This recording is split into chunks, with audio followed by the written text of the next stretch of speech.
हाँ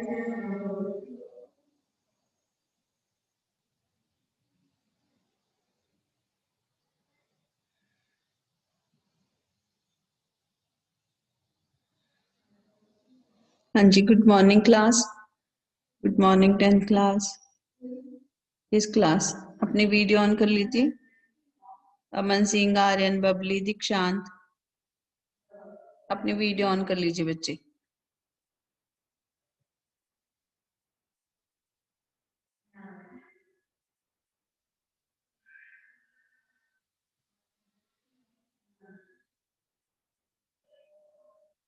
हाँ जी, हम पढ़ रहे थे पाठ साना साना हाथ जोड़ी।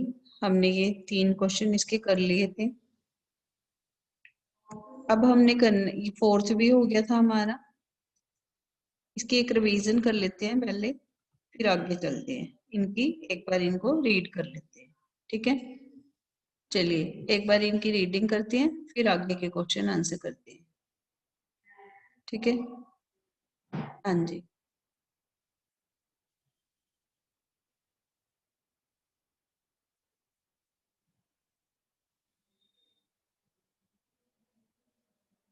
वीडियो ऑन रखिए बेटे सभी बच्चे। हाँ जी, चलिए मालवी ये क्वेश्चन पढ़िए, स्टार्ट कीजिए। झिलमिलाते सितारों की रोशनी में नहाया गंतोक लेखिका को किस तरह से मोहित कर रहा था। मतलब जो गंतोक है वो लेखिका को जो है किस तरह अपनी तरफ आकर्षित कर रहा था। मालवी। Yes ma'am. चलिए रीडिंग कीजिए। रात्रि के समय प्रश्न पढ़िए। Yes ma'am. झिलमिलाते सितारों की रोशनी में नहाया गंतोक लेखिका को किस तरह सम्मोहित कर रहा था। रात्रि के समय आसान ऐसा प्रतीत हो रहा था मानो सारे तारे नीचे धरती पर टिमटिमा रहे हों। दूर ढलान लेती तराई पर सितारों के गुच्छे रोशनियों की एक झालर सी बना रहे थे। रात को अंधकार में सितारों से झिलमिलाते गंतोक लेखिका को जादुई एहसास करा रहा था। उसे यह जादू ऐसा सम्मोहित कर रहा था कि मानो उसका अस्तित्व स्थगित सा हो गया हो। हाँ। तब कुछ अर्थहीन सा था। उसकी चेतना शून्यता के पास कर रही थी। वह सुख की अतीन्द्रियता में डूबी हुई उस जादुई उजाले में नहा रही थी जो उसे आत्मिक सुख प्रदान कर रही थी। देखो तुम थोड़ा सा जहां जहां गलतियां करी हैं उसका अस्तित्व स्थगित सा हो गया था और सब कुछ अर्थहीन हो गया था। उसकी चेतना शून्यता को प्राप्त हो गई थी, ठीक है। मतलब वो अपने आप को जो है भूल गई थी। उसके लिए सब कुछ क्या हो गया था, एक शून्य, जीरो हो गया था। और वह सुख के उसकी इंद्रियां, अतीन्द्रिय होते हैं सुख, जो उसकी इंद्रियां हैं सुख में डूबी हुई थी और उजाले में नहा रही थी और वो उजाला उसको सुख प्रदान कर रहा था, ठीक है। चलिए दूसरा पढ़िए। गंतोक को मेहनतकश बादशाहों का शहर क्यों कहा गया है। पढ़िए सेकंड प्रश्न। गंतोक को मेहनतकश गंतोक नहीं है बादशाहों का बेटे, गंतोक नहीं है, गंतोक, गंतोक। Yes ma'am. गंतोक को मेहनतकश बादशाहों का शहर क्यों कहा गया है। गंतोक को सुंदर बनाने के लिए वहां के निवासियों ने विपरीत परिस्थितियों में अत्यधिक श्रम किया है। पहाड़ी क्षेत्र के कारण पहाड़ों को काटकर रास्ता बनाना पड़ता है। पहाड़ों पर बैठकर औरतें पत्थर तोड़ती हैं। उनके हाथों में कुदाल व हथौड़े होते हैं। कईयों की पीठ पर बांधी टोकरी में उनके बच्चे भी बंधे रहते हैं और वह काम करते रहते हैं। हरे भरे बागानों में युवतियां बोकू पहने चाय की पत्तियां तोड़ती हैं। बच्चे भी अपनी माँ के साथ काम करते हैं। यहाँ जीवन बेहद कठिन है, पर यहाँ के लोगों ने इन कठिनाइयों के बावजूद भी शहर के हर पल को खूबसूरत बना दिया है। इसलिए लेखिका ने इसे मेहनतकश बादशाहों का शहर कहा है। हाँ, लेखिका ने कहा है कि यहाँ पर जो है औरतें भी बहुत काम करती हैं, उनके हाथों में हथौड़े होते हैं, पत्थर तोड़ती हैं, बच्चे भी उनकी पीठ पर बंधे होते हैं, ठीक है। और जो लोग हैं वो बहुत ज्यादा मेहनती हैं। विपरीत परिस्थितियां, मतलब बहुत ज्यादा सर्दी है, बर्फ पड़ती है, तब भी वो उन रास्तों को बनाते हैं। और युवतियां बोकू पहनकर चाय की पत्तियां तोड़ती हैं, बच्चे भी काम करते हैं, जीवन कठिन है, ठीक है, फिर भी उन्होंने हर पल को खूबसूरत बनाकर रखा हुआ है, इसलिए यहाँ के लोगों को लेखिका ने मेहनत कश बादशाहों का शहर कहा है। चलिए अगला प्रश्न है, कभी श्वेत तो कभी रंगीन पताकाओं का फहराना किन किन अलग अलग अवसरों की ओर संकेत करता है? पढ़ो मालवी। कभी श्वेत तो कभी रंगीन पताकाओं का फहराना किन किन अलग अलग अवसरों की ओर संकेत करता है? सफेद बहुत पताकाएं शांति व अहिंसा की प्रतीक है। इन पर मंत्र लिखे होते हैं। यदि किसी बुद्धिस्ट की मृत्यु होती है तो उसकी आत्मा की शांति के लिए 108 श्वेत पताकाएं फहराई जाती हैं। कई बार किसी नए कार्य के आरंभ के अवसर पर रंगीन पताकाएं फहराई जाती हैं, इसलिए ये पताकाएं शोक व नए कार्य के शुभ आरंभ की ओर संकेत करती हैं। हाँ जी, आत्मा की शांति के लिए बुद्धिस्ट की मृत्यु पर बुद्ध के जो गुरु हैं, बुद्ध लोग जो बुद्ध धर्म को मानते हैं, उनके जो गुरु हैं, अगर उनकी मृत्यु होती है तो 108 श्वेत पताकाएं फहराई जाती है उनकी जो है आत्मा की शांति के लिए, ठीक है। हमारे यहाँ पर गरुड़ पुराण का पाठ होता है, ठीक है ना, जब किसी की मृत्यु। क्या होता है? झंडे बेटे, कल बताया था, कल आप नहीं थे क्लास में? पताकाएं होते हैं। कौन पूछ रहा था ये? हर्षिता? Yes ma'am. बच्चे कल बताया था मैंने, पताकाएं होते हैं झंडे, ठीक है।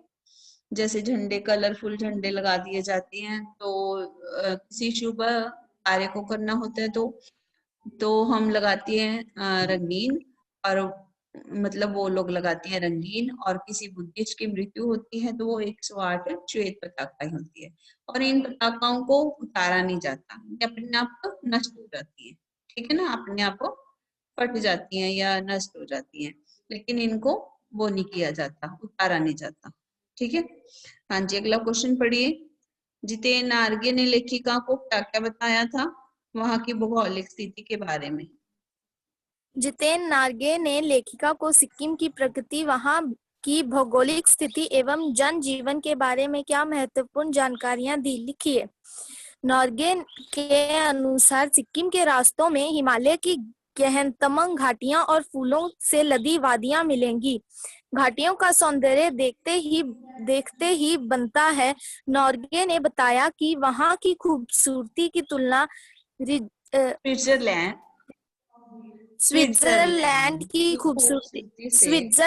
खूबसूरती से की जा सकती है। नॉर्गे के अनुसार पहाड़ी रास्ते पर फहराई कई पताकाएं किसी बुद्धिस्ट की मृत्यु व नए कार्य की शुरुआत का प्रतीक है। इनके रंग श्वेत व रंग बिरंगा होता है। हाँ जी, आगे बढ़िए। डिस्कनेक्ट हो गया उसका। मालवी, चलिए आगे। हाँ पढ़िए। जिसमें उनके सौंदर्य की छटा निराली होती है। वहां के घर घाटियों के यहाँ से पढ़ो बेटे, के मालवी यहाँ से पढ़ो, 4th नंबर से तुम्हारी आवाज चली गई थी। सिक्किम में घूमते, यस मैम, यहाँ से पढ़ो। सिक्किम में घूमते चक्र भारत के अन्य स्थानों व्यास, आस्था, विश्वास, अंधविश्वास, पाप पुण्य की अवधारियों की तरह ही है। वहां की युवतियां एक मिनट। सिक्किम में घूमते चक्र भारत के अन्य स्थानों व्यापक आस्था, विश्वास, अंधविश्वास, पाप पुण्य की अवधारणाएं एक जैसी हैं। मतलब जैसे हम अपने मंदिरों में जाकर प्रार्थना करते हैं, वैसे ही सिक्किम में क्या करते हैं लोग, चक्र घुमाते हैं, ठीक है। और वहां पर उनका विश्वास है कि चक्र घुमाने से जो उनके पाप है वो नष्ट हो जाएंगी। तो विश्वास, अंधविश्वास, पाप पुण्य, इनकी जो अवधारणाएं हमारे मन में जो धारणा बनी हुई है वो सब एक जैसी है। ठीक है, इसका क्या मतलब है, चाहे हम यहाँ पंजाब में रहते हैं, हरियाणा में रहते हैं, ठीक है, हिमाचल में रहती हैं, कहीं जो है किसी और स्टेट में रहते हैं, लेकिन हमारे मन में जो धर्म को लेकर आस्था, विश्वास, अंधविश्वास, पाप पुण्य हम मानते हैं जो, वो सबका मानना एक जैसा है। ठीक है, कि चाहे वो कहीं भी रहते हैं लेकिन सबके मन में विश्वास, अंधविश्वास, पाप पुण्य की धारणाएं एक जैसी बनी हुई हैं। चलिए आगे बढ़िए। वहाँ की युवतियां बोकू नाम का सिक्किम का परिधान डालती हैं, जिसमें उनके सौंदर्य की छटा निराली होती है। वहाँ के घर घाटियों में ताश के पत्तों की तरह बिखरे होते हैं। वहाँ के लोग मेहनतकश होते हैं, उनका जीवन काफी मुश्किल से भरा है। स्त्रियां वे बच्चे सब काम करते हैं। स्त्रियां स्वेटर बुनती हैं, घर संभालती हैं, खेती करती हैं, पत्थर तोड़ तोड़ कर सड़कें बनाती हैं, चाय की पत्तियां चुनने बाग में जाती हैं, बच्चे पानी भरते हैं और जानवर चराते हैं। बच्चों को बहुत ऊंचाई पर पढ़ाई के लिए भी जाना पड़ता है, क्योंकि दूर दूर तक कोई स्कूल नहीं है। इन सब के विषय में नॉर्गे लेखिका को बताता चला गया। हाँ जी, ये सब बातें नॉर्गे ने लेखिका को बताई जब वो हिमालय की जो है गंतोक की यात्रा पर थी। अब अगला प्रश्न है, लॉन्ग स्टॉक में घूमते हुए चक्र को देखकर लेखिका को पूरे भारत की आत्मा एक सी क्यों दिखाई देती है? लेखिका सिक्किम में घूम रही थी। ठीक है, सिक्किम में घूमती हुई कवि लॉन्ग स्टॉक, एक नाम है जगह का, कवि लॉन्ग स्टॉक नाम की जगह पर गई। लॉन्ग स्टॉक में घूमते चक्र के बारे में जितेन ने बताया, यह धर्म चक्र है। क्या है ये? धर्म चक्र है। हम बेल बजाते हैं, जाकर के घंटी बजाते हैं, हाथ जोड़ते हैं, प्रार्थना करते हैं।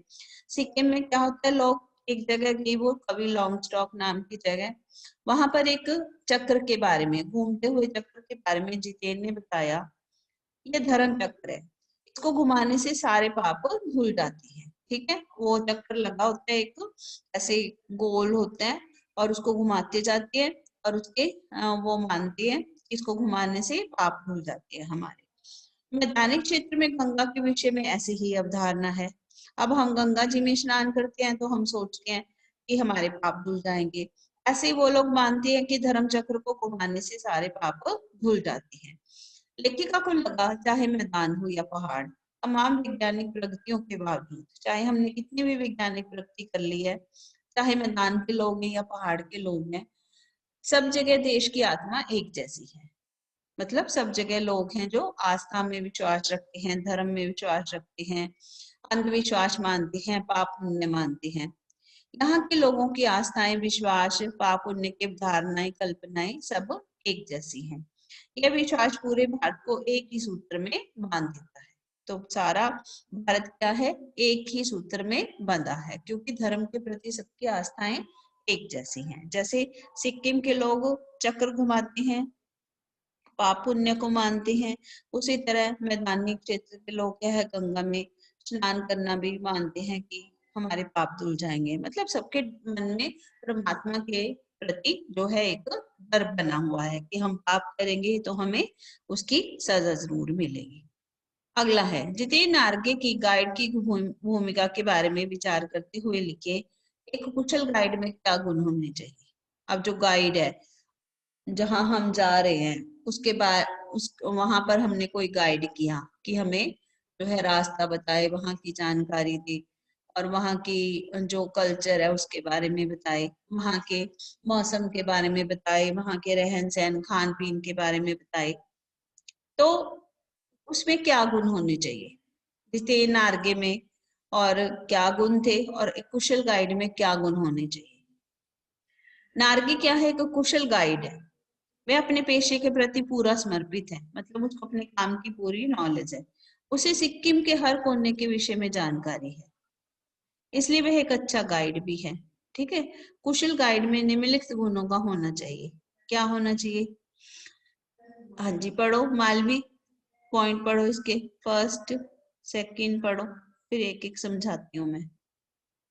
मालवी एक पढ़िए। गाइड एक गाइड अपने देश व इलाके के कोने कोने से भली भांति परिचित होता है, अर्थात उसे संपूर्ण जानकारी होनी चाहिए। हाँ, जो एक उसे गाइड वहाँ होता की है, एक एक पॉइंट मालवी, एक गाइड है जो यस उसको अपने इलाके की पूरी जानकारी होती है, ठीक है, तो उसे संपूर्ण जानकारी होनी चाहिए गाइड को अपने इलाके के बारे में। हाँ जी, दूसरा पढ़ो।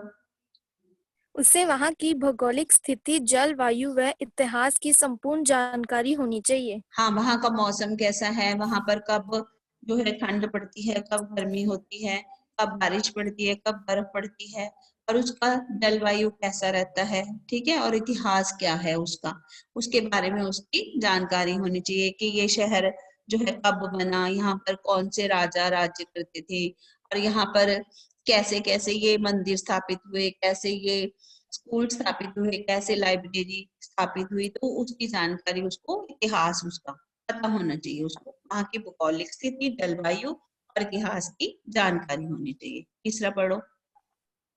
एक कुशल गाइड को एक कुशल गाइड को चाहिए कि वो अपने भ्रमणकर्ता के हर प्रश्न के उत्तर देने में सक्षम हो। हाँ, अगर गाइड से कोई कुछ पूछता है तो उसको उसके बारे में पता होना चाहिए और वो सही ढंग से उसको उत्तर दे, ताकि सुनने वाले को भी क्या हो जाए, तसल्ली हो जाए।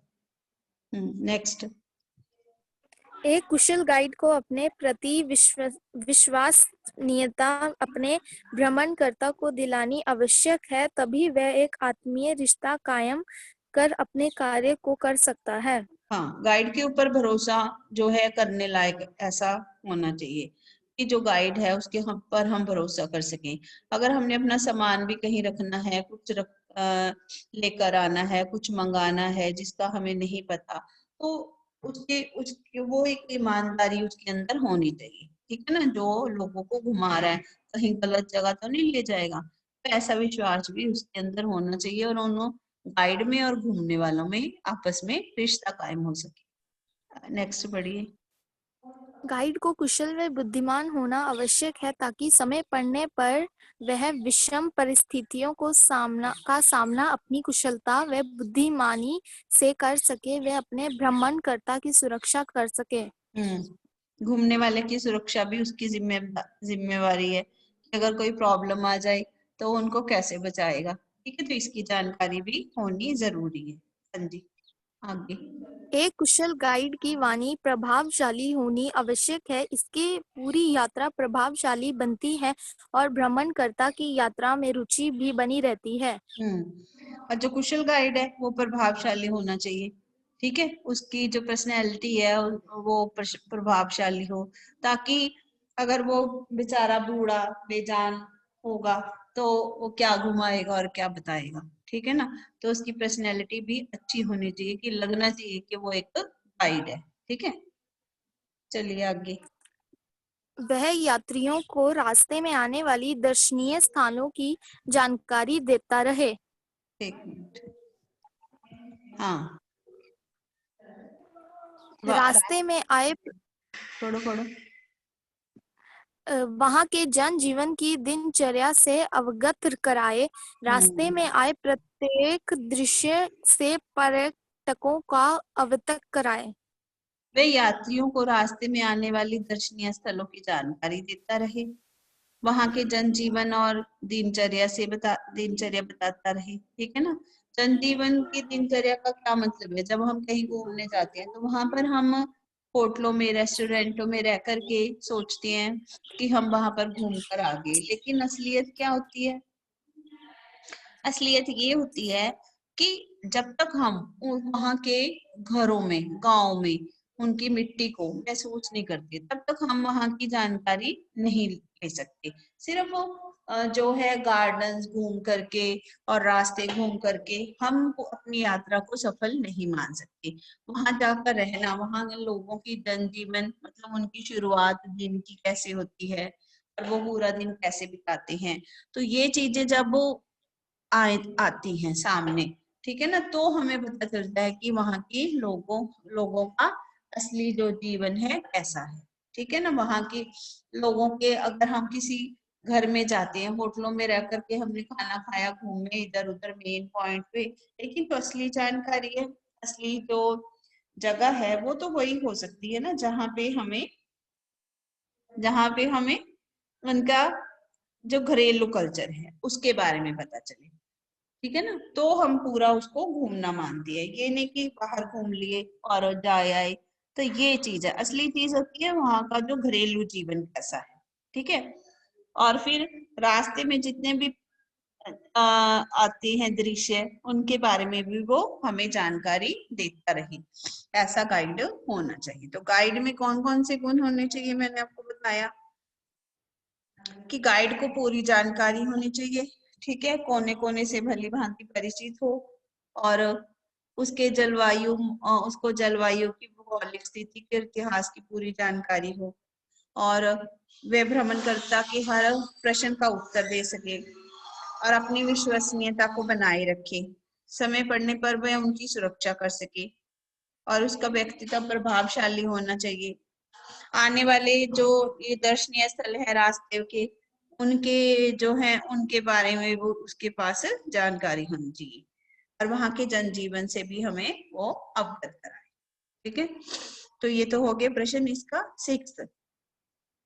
इसकी और है 7, 8, 9, 10। उससे पहले मैं आपको ये बता रही थी कि जो आपका जो सैंपल पेपर है वो मैंने आपको दिखाना था, थोड़ा सा मैं आपको वो दिखा देती हूँ कि वो आपको किस तरह से आना है। 1 मिनट रुकिए आप,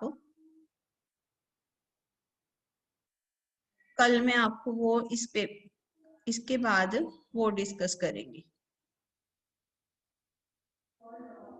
जो सीबीएसई का सैंपल पेपर आया वो।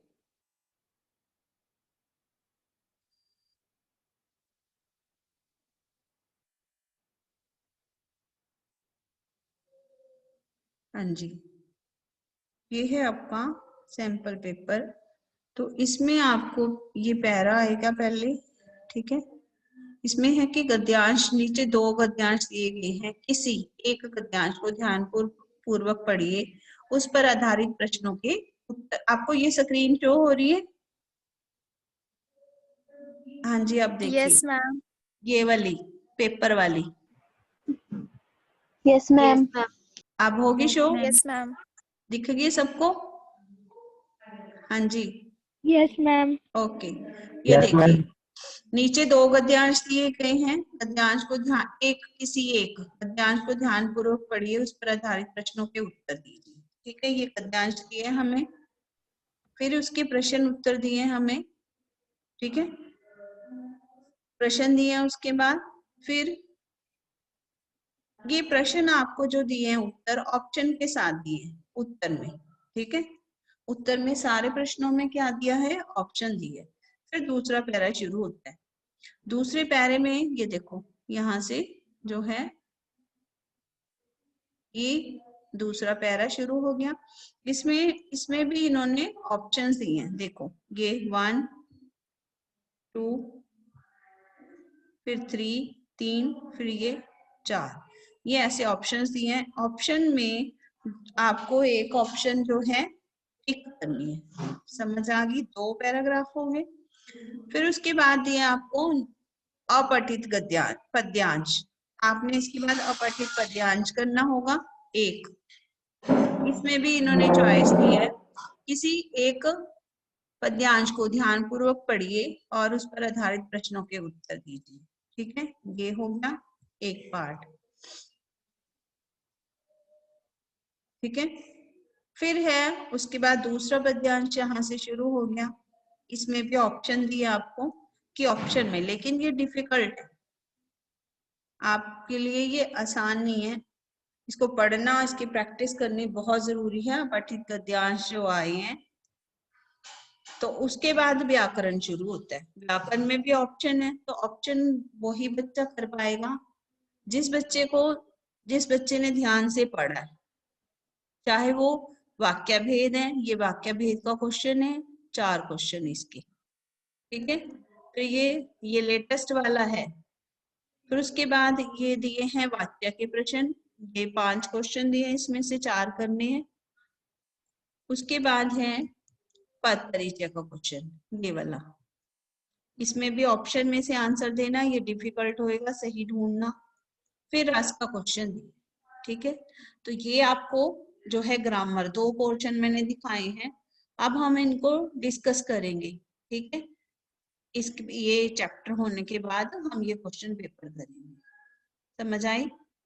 हाँ जी, तो पहले ये चैप्टर पूरा हो जाए, फिर इसके बाद आगे का सैंपल पेपर है वो आपको मैं दिखाऊंगी। ठीक है, अभी फिलहाल हम ये पहले पूरा कर लें क्वेश्चन आंसर। चलिए,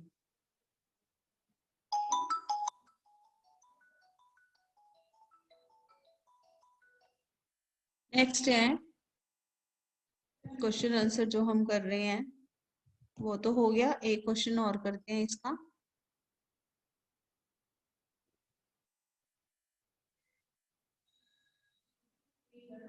हाँ जी, स्क्रीन शो हो रही है बेटे? Question answer yes ma'am. हो गए शो? यस। हाँ जी, इस यात्रा वृतांत में अगला क्वेश्चन देखते हैं।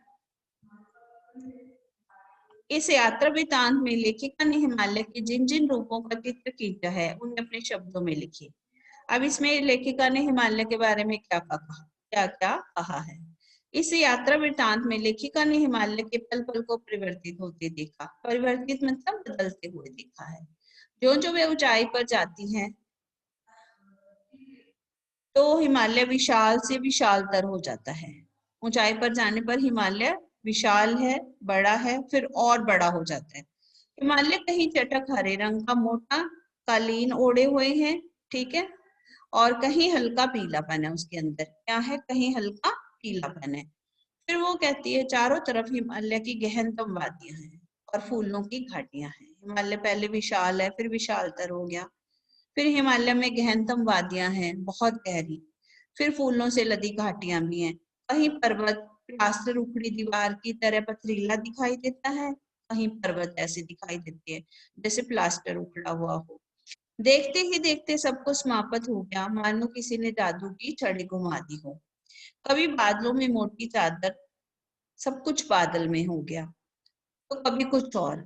कटाव से आगे जब लेखिका गई तो बर्फ से ढके पहाड़ दिख रहे थे। कटाव के आगे उसको बर्फ दिखी थी ना, पहले तो हिमालय दिखा, फूलों से लदी घाटियां दिखी, गहरी वादियां दिखी और पथरीले पहाड़ भी दिखे। फिर उसके बाद सब कुछ बादल में हो गया, सफेद हो गया, क्योंकि फिर क्या दिखने लगी उनको? बर्फ दिखने लगी। कटाव से आगे बढ़ने पर बर्फ से ढके पहाड़ दिखे, ठीक है। चारों तरफ दूध की धारा थी, जलप्रपात थे, चारों तरफ मतलब झरने थे, दूध की धारा जैसे झरने बह रहे थे। चांदी की तरह जो है नदियां थी। इस तरह नदी ऐसी थी, चांदी की तरह चमक रही थी, जिसने लेखिका के हृदय को आनंद से भर दिया, ठीक है। और इस पवित्र वातावरण में मैं भाव विभोर हो गई, मतलब डूब गई।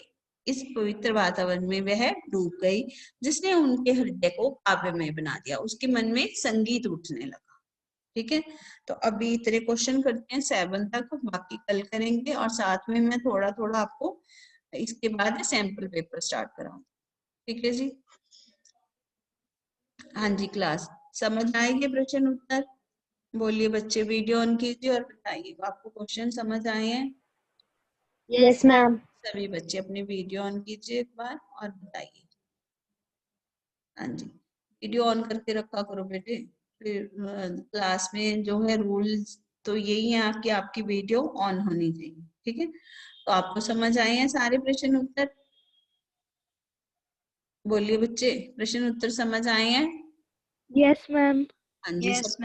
ma'am. हाँ, Yes, तो ma'am. अब आपने ये, मैंने आपको 5 क्वेश्चंस भेजे थे, यस आगे का मैम। मैं भेज दूंगी आपको स्क्रीनशॉट, ठीक है, और उसका पीडीएफ भेज दूंगी। तो पीडीएफ में फिर आपने ये प्रश्न उत्तर कॉपी में कर लेने हैं, ओके। चलिए, गुड आफ्टरनून क्लास।